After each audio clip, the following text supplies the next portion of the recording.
El fundamento de la iglesia, mis hermanos, veamos esto, muy importante. Necesitamos saber acerca de la iglesia. ¿Quién fundó la iglesia? Esto lo hemos escuchado desde que somos creyentes, hemos escuchado de estas cosas, pero parece como que lo escuchamos y no profundizamos en el tema. Y yo quiero no descubrir secretos, ¿verdad? Que están ahí muy por debajo, ni cosa por el estilo, no, sino que yo lo que quiero es recordar claramente qué es, cuál es, quién fue el que fundó, quién fundó la iglesia. La iglesia es un cuerpo de fundación divina. Entonces es solo Jesucristo el que está involucrado en la fundación de la iglesia. Sería una pregunta, esta sí no es para participar, sino que es retórica. Sería que entonces solo Jesús tiene que ver en esto, ¿ya?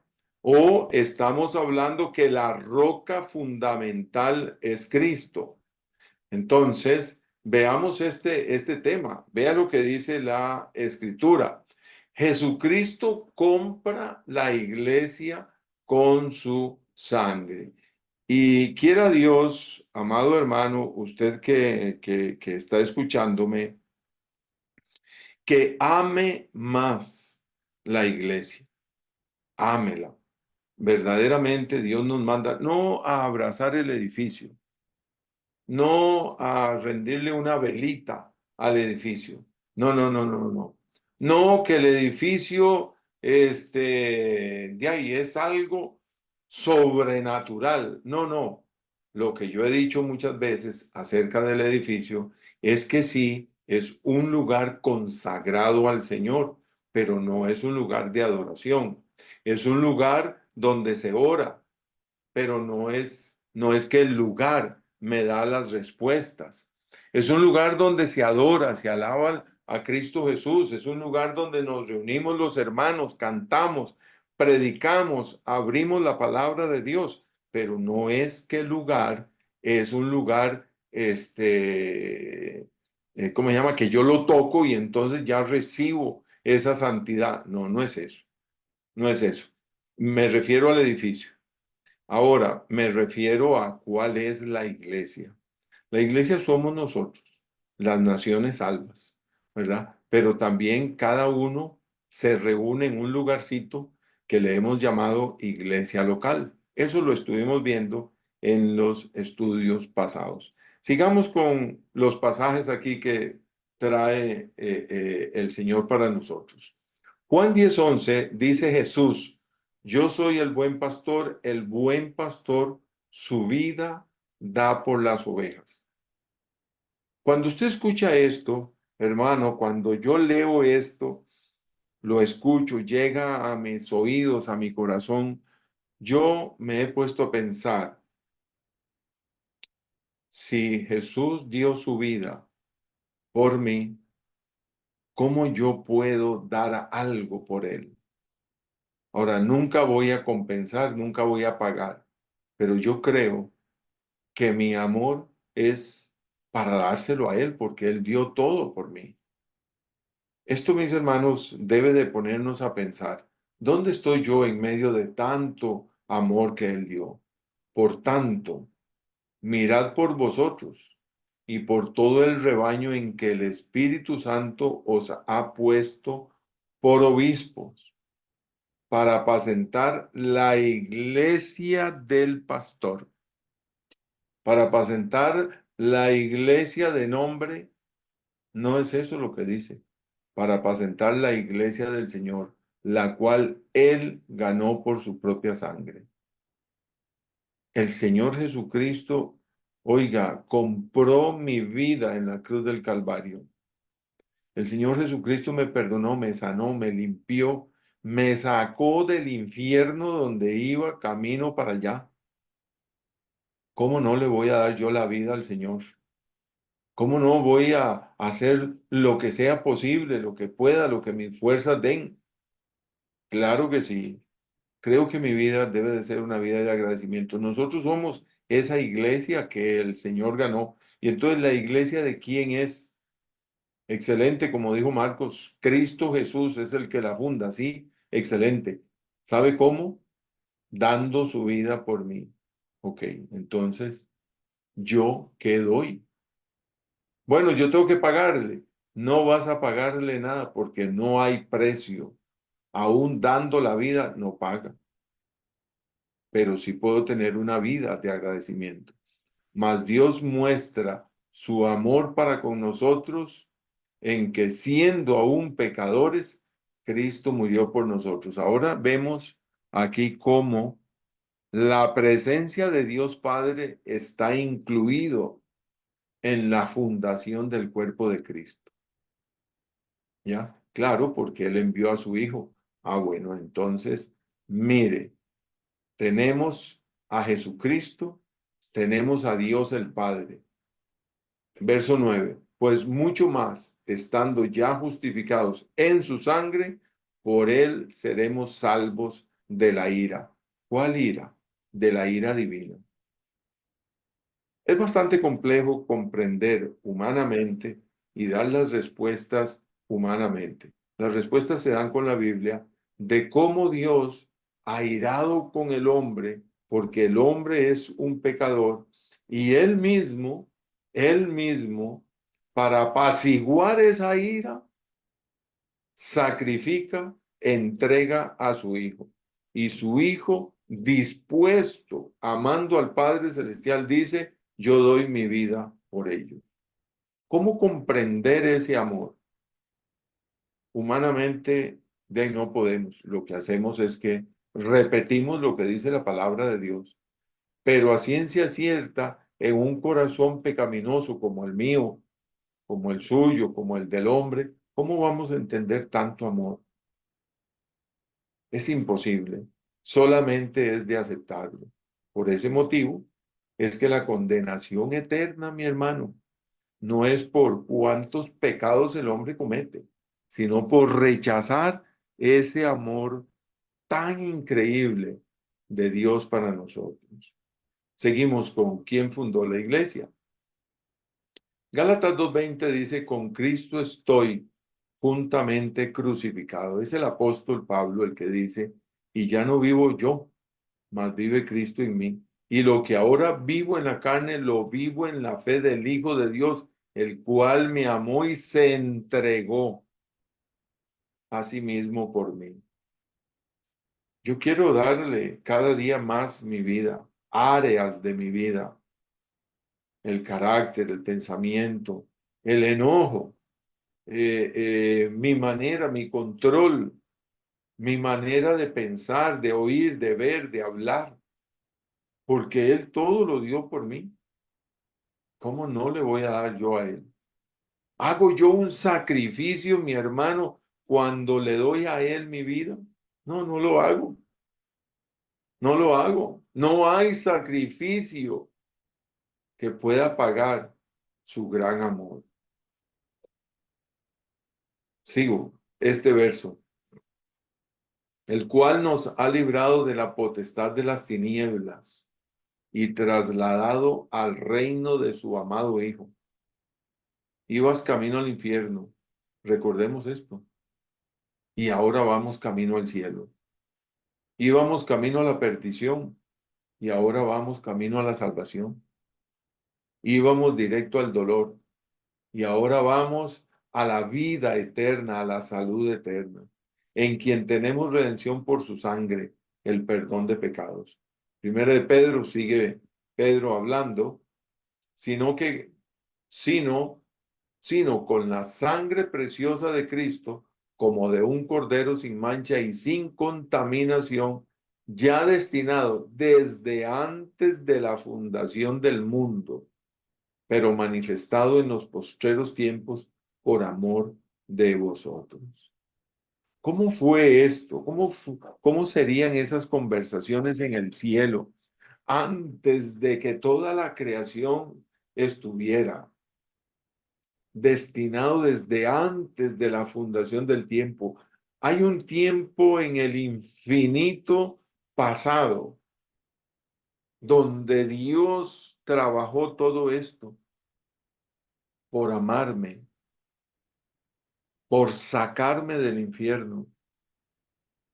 Yo le invito, mi hermano, en el nombre del Señor Jesús, a amar las cosas de Dios, amar la Biblia, amar la iglesia, amar los hermanos, amar al Señor, amar la obra de Dios, amar el servicio.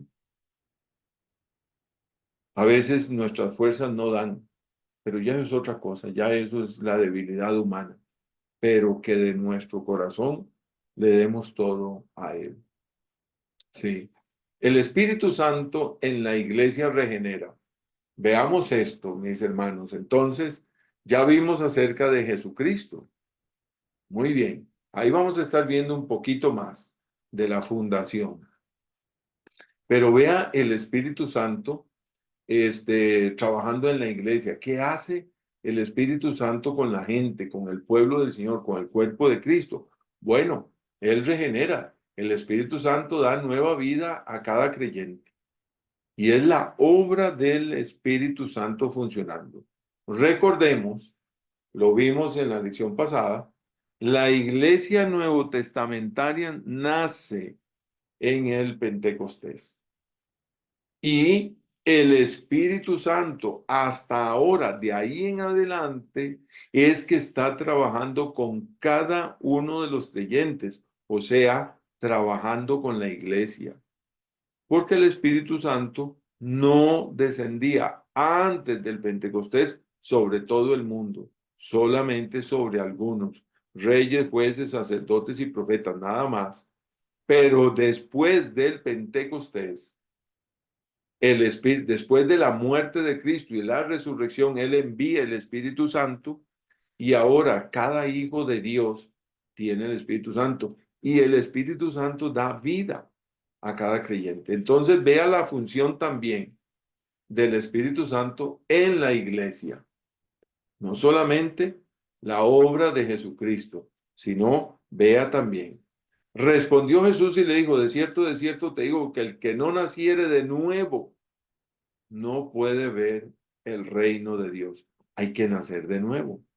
Y mire cómo va funcionando. Respondió Jesús, de cierto te digo, que el que no naciere de agua y del Espíritu no puede entrar en el reino de Dios. Tiene que haber, mi hermano, una obra directa.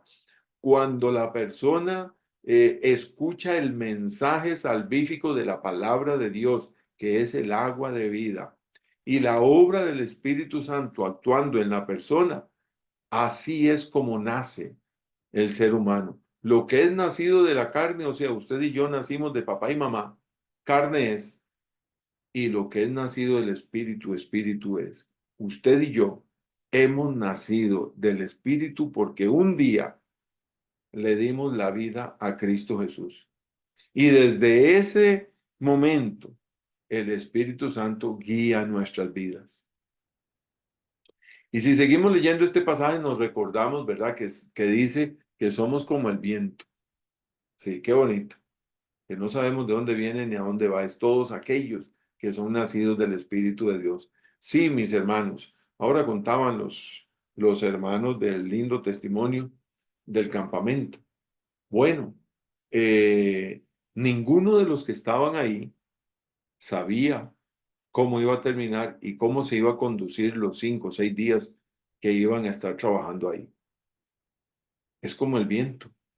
Somos guiados por el Espíritu de Dios y Dios cumple su palabra, su respaldo, y muchos de estos muchachitos llegaron a aceptar a Jesús como Señor y Salvador. Fueron nacidos del agua, de la palabra, del mensaje y del Espíritu Santo. Así se cumple. Entonces vemos cómo el Espíritu Santo en la iglesia da vida a cada creyente. Sigo. Y Él os dio vida a vosotros cuando estabais muertos en vuestros delitos y pecados. La obra del Espíritu Santo, mis hermanos, es necesaria. Y con esto estamos entendiendo cómo el Espíritu Santo trabaja en la vida de cada creyente.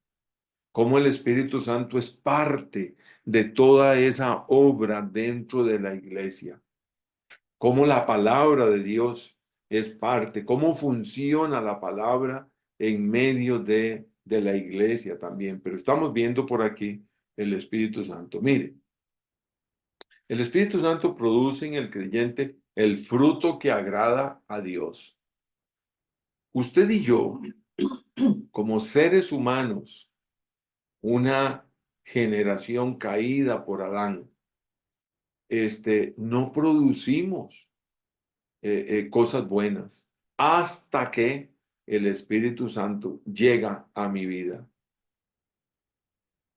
Mas el fruto del Espíritu es amor, gozo, paz, paciencia, benignidad, bondad, fe, mansedumbre, templanza. Contra tales cosas no hay ley. Bueno, yo no tengo fe. Sí tienes fe. Mire, yo quiero decirle que para mí a veces no tengo gozo. Sí lo tiene. El tema es inclinarse más hacia el espíritu que inclinarse hacia la carne.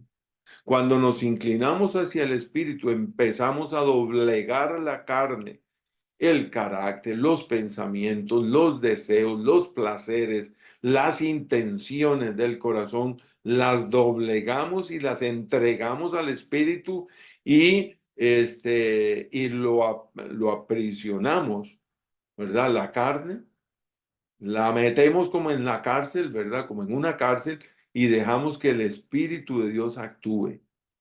Y hay que practicar, hay que fortalecer el amor, el gozo, la paz, paciencia y todo lo demás. Pero de que lo tengo, lo tengo. No es de que yo no tengo esto. Sí, sí lo tienes, porque eres hijo de Dios. Entonces lo que tengo que hacer es practicar, sí.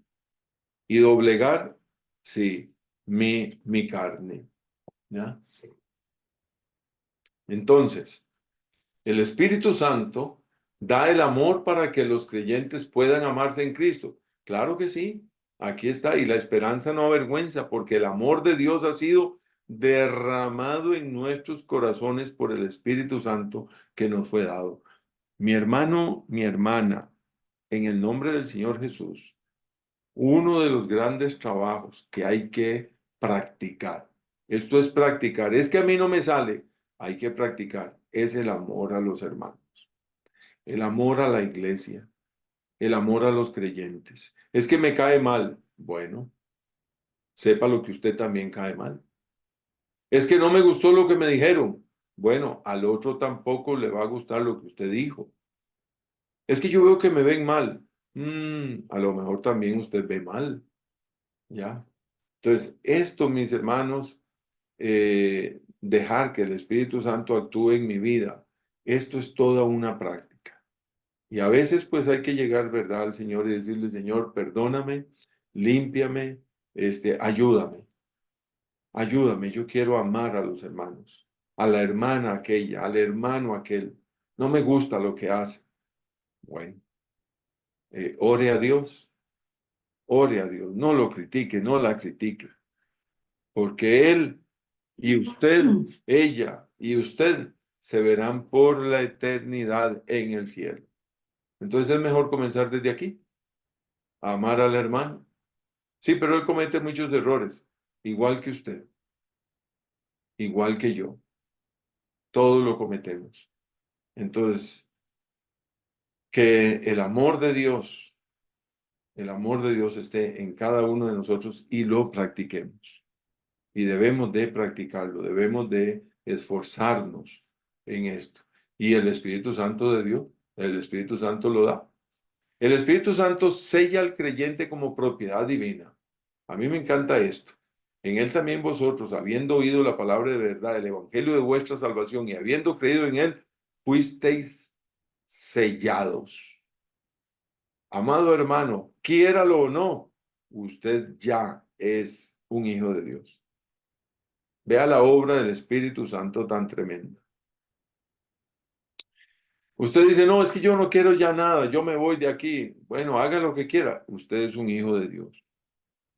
Usted es sellado. Tarde o temprano el Señor lo va a traer. A veces nos ponemos a pensar con aquel y aquella que no volvieron, qué se hicieron, qué pasó. Siga orando y dígale, Señor, Señor, que tu Santo Espíritu lo toque. Señor, pon tú una piedra de tropiezo. Señor, tráelo de nuevo a tu redil, que busque otra iglesia excelente, eh, que sea Dios, que sea Dios el que esté trabajando con aquel y aquella. Mi hermano, fuimos sellados.